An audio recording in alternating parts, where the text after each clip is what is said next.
Hello मेरे प्यारे दोस्तों, आज मैं आप लोगों को एक ऐसी रानी की कहानी बताने जा रहा हूँ जिसका गर्भ ही झूठा था। आज की यह कहानी बहुत ही इमोशनल होने वाली है, तो कहानी पसंद आए तो एक लाइक ज़रूर करना और कहानी को अंत तक ज़रूर सुनना मेरे दोस्त। राजा शिवानंद की आंखों में वर्षों बाद वो चमक लौटी थी जो सिर्फ तब आती थी जब कोई वारिस आने वाला हो। रानी मृणालिनी की कोख से आने वाला वह नया जीवन साम्राज्य के उत्तराधिकारी के रूप में घोषित हो चुका था और महल की दीवारों पर स्वर्ण वंदनवार बंध चुके थे। लेकिन ठीक उस समय राजमहल की पश्चिमी गली से गुजरते हुए राजवैद्य सोमपत को वो चीख सुनाई दी, जो न एक स्त्री की थी न रानी की, बल्कि किसी ऐसे सत्य की थी जिसे दबाया गया था। कुछ ऐसा जिसे सुनकर वैद्य के हाथ कांप उठे थे, क्योंकि वो आवाज रानी की दासी रंभा की थी, जो वर्षों से मूक रही थी और अब अचानक चुप्पी तोड़ चुकी थी। रानी गर्भवती नहीं है, उसने कहा था, कांपते होठों और छलकती आंखों से। और यह वाक्य वैद्य सोमपत के हृदय को चीर गया, क्योंकि उसी वैद्य ने तो गर्भ पुष्ट करने वाली औषधि बनाई थी, उसी ने पुष्टि की थी गर्भ का, और उसी ने रानी को वह चूर्ण दिया था जो एक शरीर को मां जैसा दिखा सकता है पर बना नहीं सकता।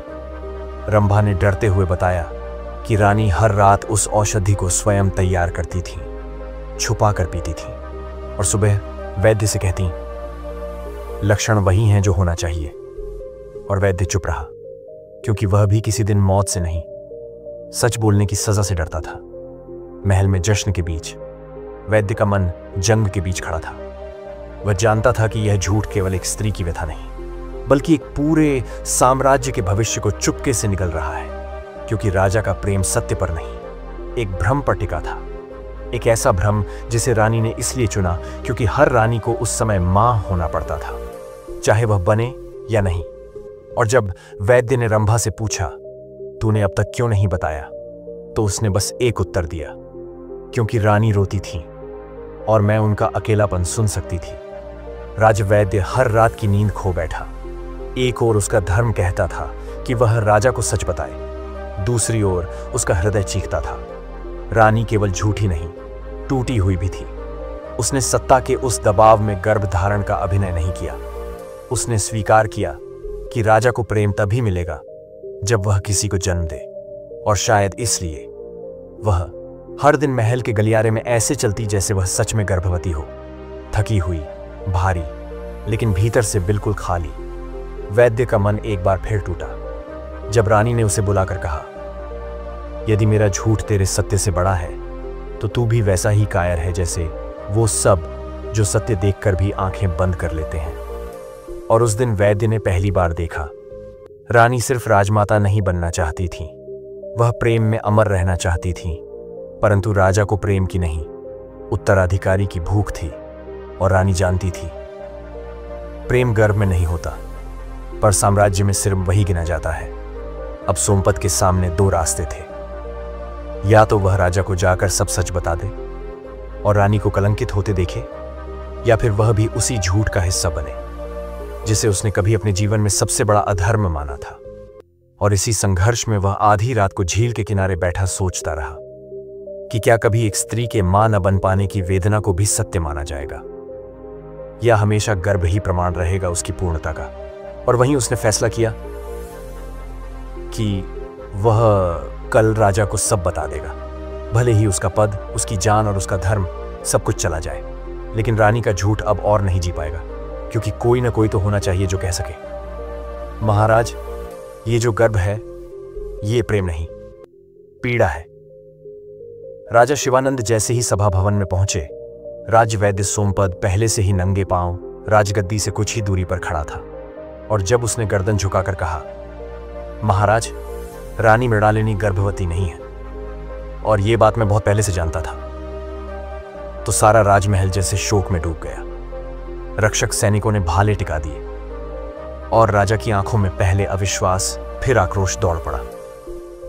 वो गरजते हुए बोले, तूने ये कब जाना और क्यों छिपाया? तो सोमपत ने कांपते स्वर में उत्तर दिया, जिस दिन रानी ने पहली बार कहा था कि वो गर्भवती है, उसी दिन मैंने पाया कि यह केवल मानसिक भ्रम है। पर महाराज, मैंने देखा उनकी आंखों में वो प्रेम जिसे आप हर दिन उनसे नहीं, उनके गर्भ से मांगते थे। सभा में मौन था और राजा की आंखें गीली पर चेहरा कठोर हो चुका था। वो सीधा रानी के कक्ष में पहुंचे, जहां रानी शांत खड़ी झील की ओर देख रही थी। उसने बिना मुड़े हुए धीमे स्वर में कहा, आपको पता चल ही गया? राजा ने तीखे स्वर में पूछा। क्यों किया तुमने ये? तो रानी ने आंखें बंद करते हुए कहा, क्योंकि मैं हर दिन हार रही थी, आपके प्रेम में, आपके राज में, आपकी उम्मीदों में। मुझे लगा अगर मैं मां बनूंगी तो शायद आप मुझे फिर से प्रेम करेंगे। राजा कुछ क्षण चुप रहे, फिर बोले, तुमने मेरे सिंहासन को छल दिया? तो रानी ने कहा, नहीं महाराज, मैंने बस एक स्त्री की चाह को बचाया, जो केवल पत्नी बनकर भी अधूरी थी। मैंने आपका राज्य नहीं, आपकी दृष्टि बदली है। राजा लौटे और सभा में घोषणा की, राजवैद्य सोमपद ने अपराध किया, पर सत्य कहने का साहस भी उसी में है। उसे क्षमा मिलती है। और फिर उन्होंने कहा, मेरे राज्य का उत्तराधिकारी अब वह नहीं होगा जो मेरे रक्त से जन्मे, बल्कि वह जो न्याय और सत्य से जुड़े। उसी दिन रानी को गद्दी से हटाया नहीं गया, बल्कि उसे राजदायित्वों में और स्थान दिया गया। और तब पहली बार राजमहल के आंगन में वो घंटियां बजीं, जो केवल तब बजती थीं जब कोई सत्य युद्ध जीते बिना भी जीत जाता था।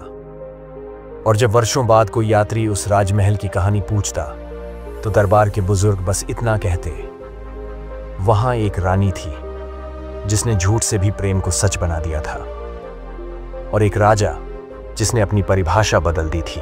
मेरे दोस्त, कहानी कैसी लगी एक बार कमेंट में ज़रूर बताना, और हाँ, अपना नाम भी बताना।